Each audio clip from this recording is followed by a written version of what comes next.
ICC cricket world cup খতম হ'ল আৰু আনএক্সপেক্টেডলি ইণ্ডিয়া আকৌ হাৰিল। যোৱা এমাহৰ জাৰ্ণি কি বঢ়িয়া আছিল। ফাৰ্ষ্ট মেটছৰ পৰা ছেমি ফাইনেললৈকে, তাৰপিছত ইংলেণ্ডৰ লগত অলপ প্ৰথম হাফত প্ৰথম বেটিং কলাপছ, কিন্তু বলাৰ্ছে পুনৰ ভাৰতক জয়ী কৰালে। নিউজিলেণ্ডলৈকে ভয় আছিল, কাৰণ পূৰ্বতে কোনো ICC ইভেণ্টত নিউজিলেণ্ডক ভাৰতে হৰুৱাব পৰা নাছিলে। 2003 ৱৰ্ল্ড কাপত এবাৰ হৰাইছিলে লিগ মেটছত নিউজিলেণ্ডক, তাৰ পিছত কোনো ICC ইভেণ্টত ইণ্ডিয়াই নিউজিলেণ্ডক হৰুৱাব পৰা নাছিল। তো ছেমি ফাইনেললৈকে নিউজিলেণ্ডৰ কাৰণে ভয় লাগিছিল, কিন্তু লাষ্টত নিউজিলেণ্ডকো হৰুৱালে লিগ মেচত এবাৰ, তাৰপিছত ছেমি ফাইনেলত এবাৰ, কিন্তু লাষ্টত গৈ ফাইনেলত আকৌ হাৰিল। ফাৰ্ষ্ট লিগ মেটছত যেতিয়ালৈকে নিউজিলেণ্ডৰ লগত ইণ্ডিয়াই খেলা নাছিল, তেতিয়ালৈকে দুটা টিমে আনডিফিটেড আছিল। নিউজিলেণ্ডো হৰা নাছিল, ইণ্ডিয়াও হৰা নাছিল। ফাৰ্ষ্ট সিহঁতৰ উইনিং যিটো জাৰ্ণি আছিল, উইনিং জাৰ্ণিটো ষ্টপ কৰিলে ইণ্ডিয়াই লিগ মেচত। সেইটো এটা ফাৰ্ষ্ট এটা ইণ্ডিয়াৰ এনেকুৱা আছিল যে কোনো ICC ইভেণ্টত ইণ্ডিয়াই হৰুৱাই পোৱা নাছিল নিউজিলেণ্ডক, তো ফাৰ্ষ্ট সেইদিনা হৰুৱালে। তাৰপিছত গৈ ছেমি ফাইনেলত আকৌ নিউজিলেণ্ডক পালে ইণ্ডিয়াই। নিউজিলেণ্ডক পোৱাৰ সময়ত অকণমান ভয় আছিল, আকৌ হাৰি যাব নেকি। নিউজিলেণ্ডৰ লগত আমাৰ ইণ্ডিয়াৰ ৰেকৰ্ড সিমান ভাল নাছিল। তাৰপিছতো ৰোহিতৰ বঢ়িয়া বেটিং, কোহলিৰ 50th চেঞ্চুৰী, শ্ৰেয়াছ আয়াৰৰ 100, সামিৰ 7টা উইকেটৰ সহায়ত ছেমি ফাইনেলত ইণ্ডিয়া জিতিল, বঢ়িয়াকৈ জিতিল। তাৰপিছত অষ্ট্ৰেলিয়াই আকৌ কিবাকে কাণ মাৰি চাউথ আফ্ৰিকাৰ বিৰুদ্ধে দ্বিতীয়খন ছেমি ফাইনেল জয়ী হ'ল। তাৰপিছত এনেকুৱা লাগিছিল আৰু ইণ্ডিয়া জিতিল, আৰু এইবাৰ ইণ্ডিয়া চেম্পিয়ন হ'ল। সকলোৱে ভবাটো ষ্টাৰ্ট কৰি দিছিলে যে 2003 চনৰ যিটো অষ্ট্ৰেলিয়াৰ লগত হাৰিছিল ইণ্ডিয়াই, সেই অষ্ট্ৰেলিয়াক এইবাৰ 20 বছৰ পিছত হৰুৱাবৰ বাবে সক্ষম হ'ব ইণ্ডিয়া। কিন্তু বেড লাক, আকৌ হাৰি থাকিল ইণ্ডিয়া। আকৌ ঠিক তেনেকাই হ'ল, ওৱান চাইডেড মেটছতে হাৰি থাকিল। ফাৰ্ষ্টতে যদিও এনেকা লাগিছিল ফাৰ্ষ্ট হাফত, বলিং হাফৰ কথা কৈছোঁ, যে কিবা কামবেক হ'ব, লাষ্টত আল্টিমেটলি আকৌ আগৰ নিচিনাই ওৱান চাইডেড অষ্ট্ৰেলিয়া জিতি গ'ল। যিয়ে নহওক, গ্ৰুপ ষ্টেজৰ পৰা ফাইনেললৈকে, ফাইনেলৰ আগলৈকে ইণ্ডিয়াৰ জাৰ্ণিটো বঢ়িয়া আছিল, খুব বঢ়িয়া আছিল।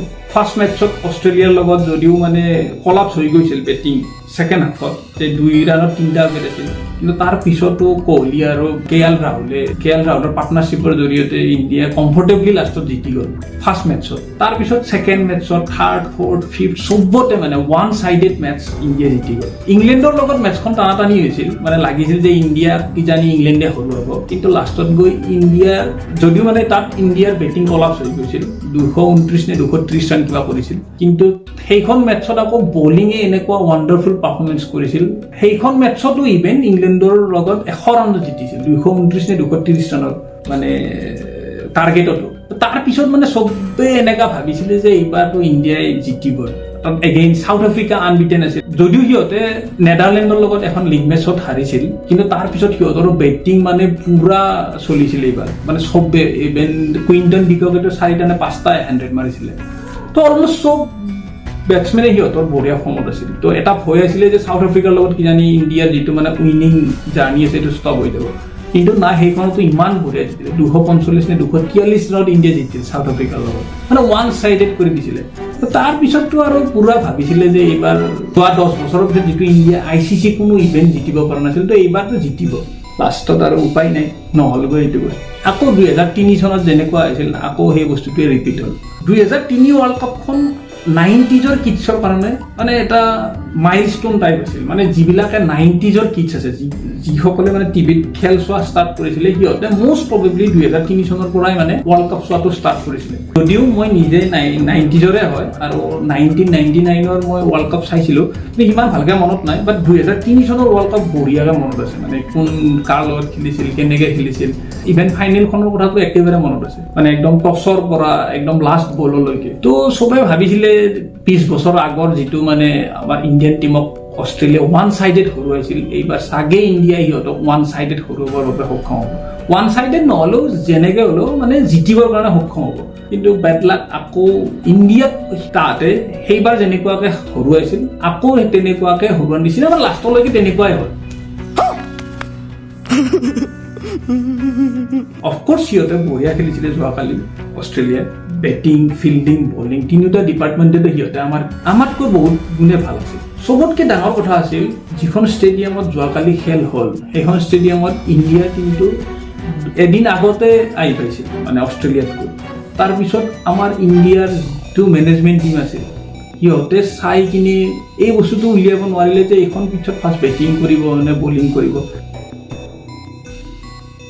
কাৰণ এইটো মই এইকাৰণে কৈছোঁ কাৰণ যদিও ইণ্ডিয়া যোৱাকালি টছত হাৰিছিলে তো ইণ্ডিয়াৰ চইচ নাছিল, বাট মই এটা কথা কৈছোঁ মানে তাৰ আগদিনা যিটো মানে প্ৰেছ কনফাৰেঞ্চ কৰিছিল ৰোহিত শৰ্মাৰ প্ৰেছ কনফাৰেঞ্চত সোধোতেও তেওঁ কৈছিলে যে প্ৰিফাৰেঞ্চটো কি হ'ব টছত জিতিলে। ৰোহিত শৰ্মাও কৈছিলে যে আমিয়ে হওক বা অষ্ট্ৰেলিয়া হওক যোনে জিতিব সিহঁতে ফাৰ্ষ্ট বেটিং কৰিবৰ কাৰণে ট্ৰাই কৰিব, কাৰণ বিগ মেটচ হয়, ফাৰ্ষ্ট বৰ্ডত ৰান লগাই কিনে প্ৰেছাৰ অপজিশ্যনক দিবৰ কাৰণে সকলোৱে ট্ৰাই কৰিব। কিন্তু যেতিয়াই টছ হ'ল, টছত পেট কামিন্সে জিতাৰ লগে লগে যেতিয়া বলিং চুজ কৰিলে অলমষ্ট সকলোৱে মানে শ্বক হৈ গৈছিল যে কিয় বলিং ল'লে ফাৰ্ষ্ট টছত জিতি কিনে।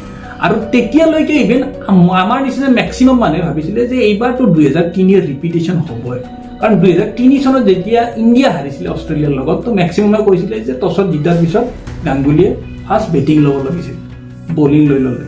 তাৰপিছত তাৰ মানে ফলাফলটো কি হ'ল সকলোৱে জানে, এইটো ইতিহাস হৈ গ'ল এতিয়া। আৰু ঠিক তেনেকুৱাকৈ যোৱাকালিৰ খেলখনতো পেট কামিন্সে টছত জিতাৰ পিছত বলিং চুজ কৰি সকলোৱে ভাবিলে যে এইবাৰটো মানে ৰিপিট হ'বই। কিন্তু ফাৰ্ষ্ট 10 অভাৰলৈকে মানে এটলিষ্ট গিল যোৱাৰ পিছতো ৰোহিত শৰ্মা যেতিয়ালৈকে আছিল কি পিটছত তেতিয়ালৈকে তেনেকুৱাই লাগিছিলে যে এইটো ওৱান ছাইডেড মেটচ হ'ব, ইণ্ডিয়া 350+ স্ক'ৰ কৰিব।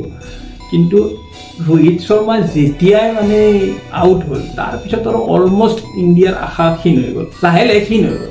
কাৰণ ৰোহিত শৰ্মা আউট হোৱাটো যোৱাকালিৰ মেটচখনৰ কাৰণে এটা টাৰ্ণিং পইণ্ট আছিল, কাৰণ তেতিয়ালৈকে ৰোহিত শৰ্মা বঢ়িয়া ফৰ্মত আছিল, ইণ্ডিয়াৰ ৰান ৰেট বহুত আছিল, বহুত বঢ়িয়া ৰান ৰেটত খেলি আছিলে।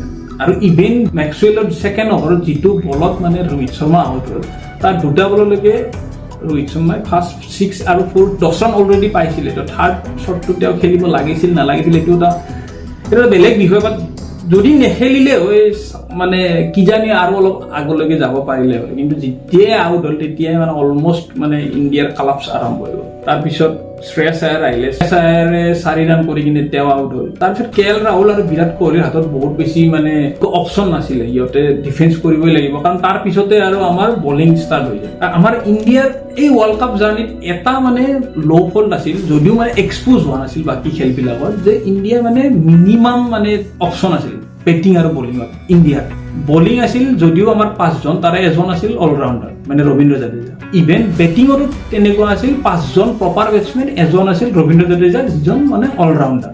বলিঙতো তেনেকুৱা আছিল, যদি 5টা বলাৰৰ এজনো যদি কেতিয়াবা ফৰ্মত নাথাকে তো 6 নম্বৰ বলাৰ এটা নাছিল ইণ্ডিয়াৰ হাতত যে কোনে বলিং খতম কৰিব। ঠিক তেনেকুৱাকৈ বেটিঙতো যদি 4জন বা 5জন ফ্লপ হৈ যায় 6 নম্বৰজন এনেকুৱা বেটছমেন নাছিল, প্ৰপাৰ বেটছমেন যোনে মানে ইণ্ডিয়াক আগুৱাই লৈ যাব পাৰিব বা এটা ডিফেণ্ডিং স্ক'ৰলৈকে লৈ যাব পাৰিব। তো সেইটো ইণ্ডিয়াৰ মিচিং আছিল। কিন্তু যোৱা লীগ মেটচ হওক, ছেমিফাইনেল হওক, তেতিয়ালৈকে এইবিলাক মানে অপশ্যনবিলাক, তেতিয়ালৈকে এই ল' ফলবিলাক এক্সপ'জ হোৱা নাছিল। কিন্তু যোৱাকালি গোটেইখিনি একেলগে এক্সপ'জ হৈ গ'ল, যাৰ ফলত ইণ্ডিয়া হাৰিব লগা হ'ল।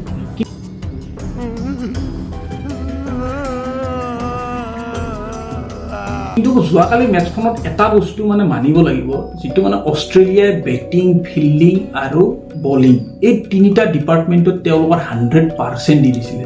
আৰু ইভেন যেতিয়া ইণ্ডিয়াই বেটিং কৰি আছিল এনেকুৱা লাগিছিল যে সিহঁতৰ 15জন ফিল্ডাৰে ফিল্ডিং কৰি আছে নেকি, কাৰণ প্ৰতিটো বেটছমেনৰ কাৰণে মানে প্ৰপাৰ প্লেনিং কৰিছিল, কোনজন বেটছমেনে ক'ত শ্বট খেলিব, কোনজন বেটছমেনে ক'ত ড্ৰাইভ কৰিব, তাতে মানে আনইউজুৱেল ফিল্ডিং ৰাখি থৈ দিছিলে মানে যোৱাকালি। আৰু ইণ্ডিয়াৰ আকৌ তেনেকুৱা হোৱা নাছিল। ইণ্ডিয়াৰ সময়ত এনেকুৱা হৈছিল যে ইণ্ডিয়া বহুত ৰাছত আছে, যে ফাৰ্ষ্ট ইয়াতো উইকেট লাগে আৰু উইকেট নহ'লে মানে ৰান বচাব লাগে, যাৰ ফলত মানে সিহঁতে এটাক কৰিবৰ কাৰণে বহুত ইজি হৈ গৈছিল। এটলিষ্ট মানে 3টা উইকেট মানে খতম হোৱাৰ পিছত কাণে কাণ মাৰি যেতিয়া ইণ্ডিয়া 240 টোটেল কৰিলে তেতিয়াতো অলমষ্ট লাগিছিলে যে চাম হাও কিজানি যিটো ফৰ্মত আমাৰ ইণ্ডিয়ান বলাৰ আছে চামাও চেক দিব পাৰিব অষ্ট্ৰেলিয়া। কিন্তু যেতিয়াই অষ্ট্ৰেলিয়া বেটিং কৰিব আহিল আৰু ফাৰ্ষ্ট অভাৰৰ ফাৰ্ষ্ট বলটোতে যিটো মানে ফিল্ডিঙৰ মানে বডি লেংগুৱেজ দেখা গৈছিল ইণ্ডিয়াৰ, তেতিয়াই লাগিছিল যে সেই বডি লেংগুৱেজটো কিমান পজিটিভ বডি লেংগুৱেজ নাছিল। কাষেৰে বল এটা পাৰ হৈ গ'ল, কোনো মানে ৰেছপন্সে নকৰিলে, কেনেকুৱা কি হ'ল। যদিও মানে স্বামী আহি কিনে ব্ৰেক থ্ৰু দিলে, ৱাৰ্ণাৰক নিলে, নেক্সট মিচেল মাৰ্চ গ'ল, যদিও মিচেল মাৰ্চে যোৱাৰ আগতে 6-4 মাৰি কিনে অলমষ্ট এটা ৰান ৰেট মানে সিহঁতক আগুৱাই লৈ গ'ল, তথাপিও ইণ্ডিয়ান বলাৰে ফাৰ্ষ্ট 5 অভাৰ্ছত বঢ়িয়া মানে কামবেক কৰাই দিছিলে ইণ্ডিয়া। ডিউৰ কাৰণে হওক মানে নিয়ৰ যিটো পৰে নিয়ৰৰ কাৰণে হওক বা যিটো মানে পিচ বিহেভিয়াৰ আছিল সেইটো অলমষ্ট চেঞ্জ হৈ গৈছিল ছেকেণ্ড ইনিংছত। আৰু বলাৰে স্পিনাৰৰ এনেকুৱা আছিল যে কোনো বল স্পিনেই হোৱা নাই। তো সেইবিলাকৰ কাৰণত মানে বলিঙেৰে অষ্ট্ৰেলিয়ান বেটছমেনক মানে ৰখাবৰ কাৰণে অসম্ভৱ আছিল, মানে তেনেকুৱা লাগিছিল। আৰু তাৰপিছত মানাছ লাবুছেন আৰু ট্ৰেভিছ হেডে যি হিচাপত মানে বেটিং কৰিলে এইটো মানে চমকপ্ৰদ বেটিং আছিল। 43 ৰানত 3টা উইকেট যোৱা, 47 আৰু 47 ৰানত 3টা উইকেট যোৱাৰ পিছত মানে এটা চাইডত মানে লাবুছেনে পুৰা ডিফেন্সিভ খেলিলে আৰু এটা চাইডত হেডে মানে ভাল, এনেকুৱা নহয় যে পুৰা এগ্ৰেছিভ। আমাৰ ৰোহিত শৰ্মা যেনেকুৱা খেলিছিলে পুৰা এগ্ৰেছিভ নহয়, যিটো বলত চান্স পাইছে সেইটো বলত পুৰা মাৰিছে আৰু যিটো বলত নাই এইটো 1-2 মানে ছিংগল মানে ৰোটেশ্যন কৰি দিছিলে সিহঁতে, যাৰ ফলত মানে এটা বঢ়িয়া পাৰ্টনাৰশ্বিপ হ'ল। আৰু পাৰ্টনাৰশ্বিপ এবাৰ হৈ যোৱাৰ পিছত 50 এবভ হৈ যোৱাৰ পিছত মানে অলমষ্ট এনেকুৱা লাগিছিলে যে ইণ্ডিয়াৰ হাতত বহুত বেছি মানে চান্সেছ নাছিল যোৱাকালি খেলখনত। তাৰপিছত আৰু এনেকুৱা লাগিছিল যে ইণ্ডিয়াই এইখন মেটছত আৰু কামবেক কৰিব নোৱাৰে, আৰু তেনেকুৱাই হ'ল। বহু বল ৰৈয়ে গ'ল আৰু মানে এটা কমফৰ্টেবলি অষ্ট্ৰেলিয়াই যোৱাকালি মেটছখনত মানে ইণ্ডিয়াক হৰুৱালে, যাৰ ফলত 140 কোটি জনতা পুনৰ সপোন ভাঙি গ'ল। আকৌ এটা ICC ইভেণ্টত মানে ইণ্ডিয়াৰ দুৰ্গতি হ'ল। লাষ্ট আপোনাৰ ICC ইভেণ্ট ইণ্ডিয়াই জিতিছিল 2013 চনত, যিটো ICC চেম্পিয়নছ ট্ৰফি। এইটো মষ্ট প্ৰবেবলি মহেন্দ্ৰ সিং ধোনীৰ কেপ্টেইনশ্বিপতে জিতিছিল 2013 চনত। তাৰপিছত আৰু কোনো ICC ইভেণ্ট জিতিবৰ কাৰণে সক্ষম হোৱা নাই। ভবা গৈছিলে যে এইবাৰ কিজানি এইটো ভাঙিব, এইবাৰ কিজানি এইটো ভাঙিব, কিন্তু এইবাৰো তেনেকুৱাই হ'ল। যোৱাকালিৰ খেলখনত মেইন মানে ভুল ক'ত আছিল ইণ্ডিয়াৰ টিমত? এতিয়া ভুল বুলি কোৱাৰ লগে লগে বহুত ফেক্টৰ থাকিব পাৰে, তাৰ ভিতৰত মানে এনেকুৱা লাগে যে ৰোহিত শৰ্মাৰ যিটো শ্বট আছিল আননেচেচাৰী শ্বট আছিল সেইটো। তাৰপিছত KL ৰাহুল আৰু বিৰাট কোহলিয়ে যিটো মানে 35 অভাৰ্ছলৈকে এটাও বাউণ্ডাৰী মানে ল'বৰ কাৰণে সক্ষম নহ'ল। তো সেইটো এটা বেলেগ টাইপৰ আছিল, কাৰণ বিৰাট কোহলি আৰু KL ৰাহুলে জানিছিলে যে সিহঁতৰ যদি পাৰ্টনাৰশ্বিপটো কিবা কাৰণত ভাঙি যায় তাৰপিছত আৰু ইণ্ডিয়াৰ পুৰা কলাপছ হৈ যাব, কাৰণ সূৰ্য কুমাৰ যাদৱ ইমান বেছি ফৰ্মত নাছিল, গোটেই টুৰ্ণামেণ্টতে তেওঁ ভাল ফৰ্মত নাছিল। আৰু বহুতে এইটোৰ ওপৰত কুৱেশ্যন কৰে, যোৱাকালিও বহুত এনালাইচিছত মানে এইটো বস্তু আহিছে যে সূৰ্য কুমাৰ যাদৱ ভাল ফাৰ্ষ্ট চইচ কিজানি হ'ব নালাগিছিল। আৰু থাৰ্ড নম্বৰ আছিলে যিটো ডিটাৰমিনেশ্যন, মানে ফিল্ডিঙৰ সময়ত সেইটো বস্তু ভালকৈ প্ৰত্যক্ষ কৰিছে চবে, মানে সেই ডিটাৰমিনেশ্যনটো কম আছিল, যিটো অষ্ট্ৰেলিয়া টিমৰ ডিটাৰমিনেশ্যন আছিল ফিল্ডিঙৰ সময়ত। সেই বস্তুটো মানে ফাৰ্ষ্ট বলৰ পৰাই দেখিছিলে ইণ্ডিয়া টিমত, যে ইয়াতো প্ৰেছাৰত আছে, ইয়াতো মানে যিটো প্লেন এক্সিকিউশ্যনটোত যে তেওঁলোক অসফল আছিল সেইটো তেওঁলোকৰ বডি লেংগুৱেজৰ পৰাই গম পোৱা গৈছিল। তো যিয়ে নহওক, কাৰণটো আৰু বহুত বিচাৰিব পাৰি যোৱাকালিৰ খেলখনত, তথাপিও টিম ইণ্ডিয়াকটো সকলোৱে ছাপোৰ্ট কৰিয়ে আহিছে, আগলৈও কৰিব, উপায় নাই, চবৰে হাৰ্টটো ব্ৰোক হৈছে।